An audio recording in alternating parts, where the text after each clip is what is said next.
అన్నొస్తున్నాడు, ఇదే మంచి టైం. అడిగేసి అడిగేసి.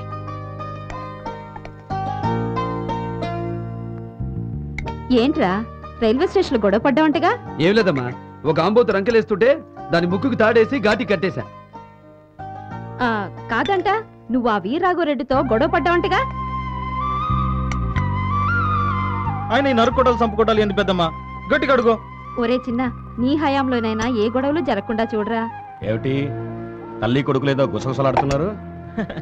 ఏం లేదు పెద్దయ్య, రాగి సంకట్లోకి గుత్తొంకాయ బాగుంటుందని పెద్దమ్మ అంటుంది, నేనేమో మీగడ పెరిగైతే అతృప్తి అంటున్నా. అయి రెండు తింటే అదరటం కాదు, ఎదుటి వాళ్ళని చూసి మనం బెదరాలి. గొడ్డు కారం వేసి పెట్టవే వాడికి రోషన్ తగ్గితే రాయలసీమలో బతకడం కష్టం. ఒరే వాసు అన్నా, పొరుగురు నుంచి ఇంకో నెంబర్ వచ్చింది కదరా, ఏది? అదిగో కిటికీ దగ్గర నిలబడి నీ మీద చూపులు బాణాలేస్తుంది.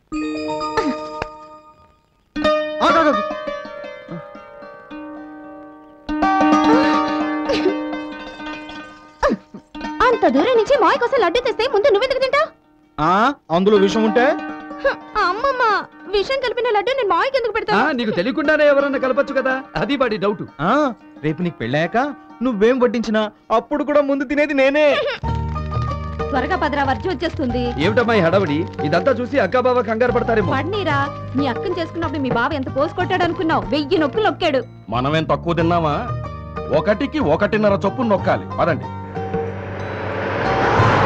సమరా, నీతో పాటు వీడికి కూడా పెళ్లి చేస్తే ఓ పని అయిపోద్ది. పెద్దయ్య, మా చెల్లెళ్ళకి పెళ్లి చేయకుండా నేను పెళ్లి చేసుకోనని ఎన్నిసార్లు చెప్పాను? ఎప్పుడు చెల్లెళ్ళు చెల్లెళ్ళు అని హరికథలు చెప్పడమే గాని ఒకసారైనా తీసుకొచ్చావంటరా? ఇప్పుడు ఎంత ఇట్టారు వాళ్ళు? పెద్దదేమో దీపికమ్మ అంత అయి ఉంటది, మిగతా ఇద్దరు ఏమో నాకు గుర్తులేదు. వాళ్ళని వదిలిపెట్టి వచ్చి 10 ఏళ్ళు అయింది. అప్పుడు ఇదిగో ఇంత ఉండేవాళ్ళు.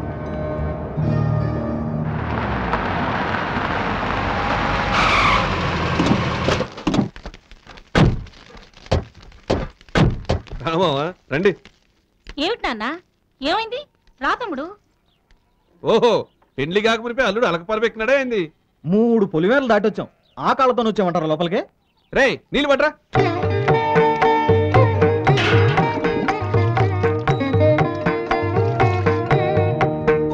రండి మావా. ఇంకేం మరే తక్కువ చేసిన మావా? కాళ్ళు కడుక్కోవడానికి నీళ్ళు ఇచ్చారు, తుడుచుకోవడానికి తుండు పుట్టివరా? రే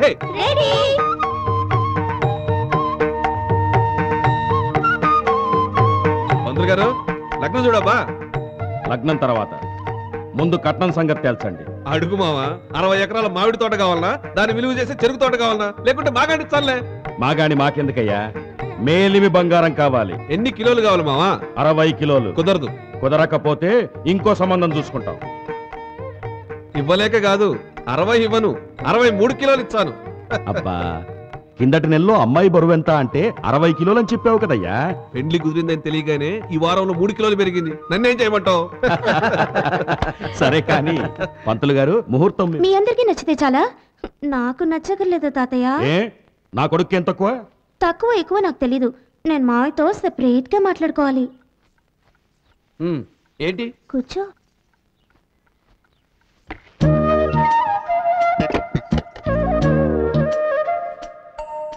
చెప్పు. మనం చిన్నప్పుడు ఆడుకుంటుంటే నేను చెట్టెక్కితే నువ్వేం చేసేవాడివి? లాగా ఒకటి నెత్తిని ముట్టేవాడిని. గుచ్చెన గుళ్ళు కట్టుకుంటుంటే నీ కళ్ళల్లో మట్టి పడితే ఏం చేసేవాడివి? ఈడ్చొకటి నెత్తిని కొట్టేవాడిని. అంటే ప్రతిదానికి నా నెత్తి మీద కొట్టేవాడివి. అప్పుడు నాకేం చేయాలనిపించేదో తెలుసా? ఏమనిపించేది? ఇలా కొట్టాలనిపించేది మావయ్య. పెళ్ళైపోతే వడ్డించడం కుదరదు కదా, అసలే రాయలసీమ పిల్లని బాకీ ఉంచితే బాగుండదు కదా. ఈ టైప్ పెళ్లి చూపులు ఆంధ్రాలో ఎక్కడ ఉండవు. ఇంతకీ నీ కోరిక తీరిందా? ఇంకోటి ఉంది. ఈ చెప్ప మీద కూడా కొడతావా? లేదు, నవ్వుతున్న నీ ఫోటోతో ఉన్న లాకెట్ ని మంగళసూత్రం కంటే ముందు నా మెల్లో వేయాలి. అలాగే. ఇక తలుపులు తెరుద్దామా? అయ్యో, బుగ్గ కందిపోయింది మావయ్య. చేత్తో కొట్టిన చెప్పదబ్బా, పెదాలతో తుడిస్తే పోతుంది. అయితే కళ్ళు మూసుకో.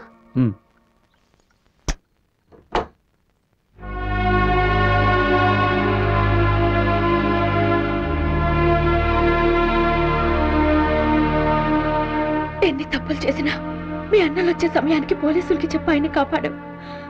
అయినా అతను ఇంకా ప్రమాదం నుంచి బయటపడలేదు. మీ వాళ్ళు కత్తులో కొడవలతో దిగారు. ఇంకా కోలుకొని సమరసింహారెడ్డి వాళ్ళ చేతుల్లో బలవకుండా ఉండాలంటే ఒకటే మార్గం. నువ్వు సమరసింహారెడ్డిని పెళ్లి చేసుకో.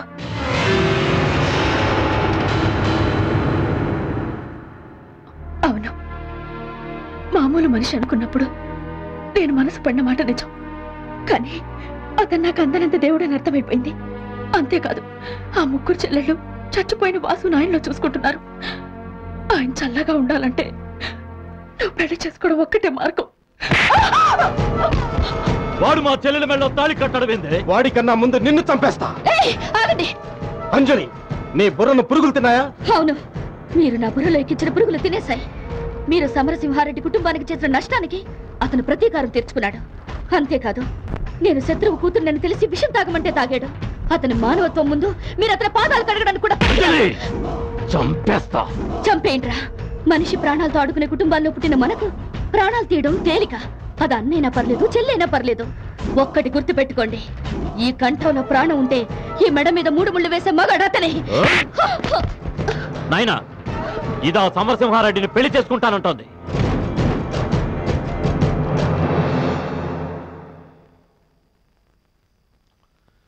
వాడి మెడలో 3 ముళ్ళేసేలోగా దీని మెడ కన్న బిడ్డను చంపిన కటికోడు ఈరరాఘవరెడ్డని మందంతా అనుకోవాలనా?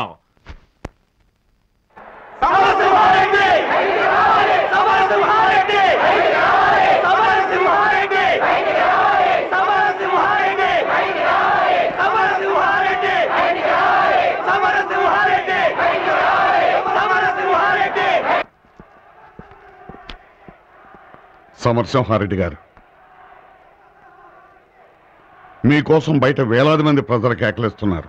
వాళ్ళని ఆపటం మా వల్ల ఇటు కనపడడం లేదు. ఒక్కసారి మీరు బయటకు వచ్చి కనపడితే.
సచ్చిన పావునబ్బా సమరసింహారెడ్డి, నువ్వు నా గుండెల మీద పెట్టిన ఈ కాలు కడగ నీకొచ్చిన.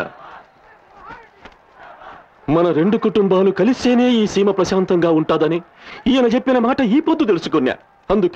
అందుకే నా కూతుర్ని నీకిచ్చి పెళ్లి చేస్తామని వచ్చిన. అంతేకాదు, చచ్చిపోయిన మీ నాయన నరసింహారెడ్డి నా కూతురు కడుపును పుట్టాలి. నీ వంశం నా వంశం కల్లో కూడా కలపు. నువ్వు నా కొడుకు కాకపోయినా చిన్నమ్మ అని పిలిచావు. ఆ చనువుతో చెప్తున్నాను, ఈ పెళ్లి చేసుకుంటే నీకు మేలు జరుగుతుంది బాబు.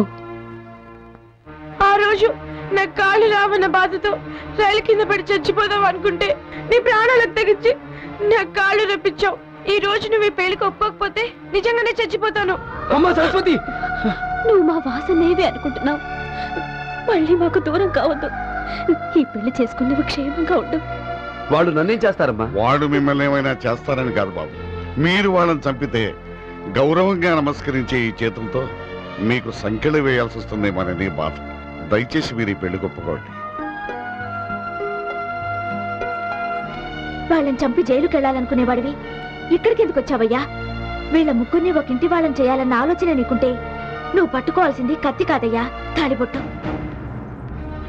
ఏ చేత్తో విషం ఇచ్చిందో అదే చేత్తో పాల గ్లాస్తో నీ గదిలోకి రావడానికి ఆ పిల్ల ఒప్పుకుందంటే ఎంతగా మారిపోయిందో తెలుసుకో. నీ పెళ్లి కాగానే మా నెత్తి మీద అక్షంతలు పడాలని కోరుకున్నా. మా వాసన్ని ఆత్మ శాంతించాలంటే నువ్వే పెళ్లి చేసుకోవాలన్నయ్యా. ఈ జన్మకు కళ్యాణ యోగం లేదని నువ్వు అనుకుంటే మాకు లేదని మేము అనుకుంటాం.